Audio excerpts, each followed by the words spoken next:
কি বললি তুই? কি বললি? বিয়ে করতে পারবো না। আমার সামনে আমার নাতিনের গায়ে তুই হাত তুলতে পারবে? এই কথা তুমি বলতেছো দাদি না, পালিয়ে যাবো ওই ছেলের ফোন দে। এখন। তাহলে কালকে সোজা কাজী অফিসে চলে আসবা।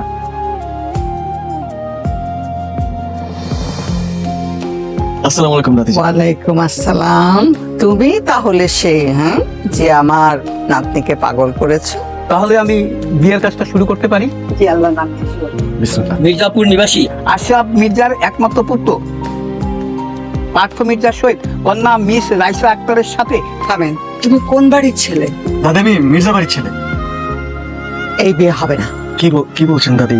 তুমি কি জানো রাইসা কোন বাড়ির মেয়ে?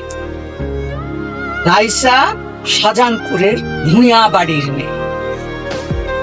এই মির্জা বাড়ির ছেলের সঙ্গে ভূঁইয়া বাড়ির কোনো মেয়ের বিয়ে হতে পারে না। তোমাদের এই বিয়ে হলে দুই বাড়িতে আগুন জ্বলবে। দাদি আপনি এসব কি বলছেন? রাইসা তুমি দাদিকে কিছু বলছো দাদি না? ঠিকই বলছে। আমি যদি জানতাম তুমি মির্জা বাড়ির ছেলে, আমি জীবনেও তোমাকে ভালোবাসতাম না। দাদি চলো। রাইসা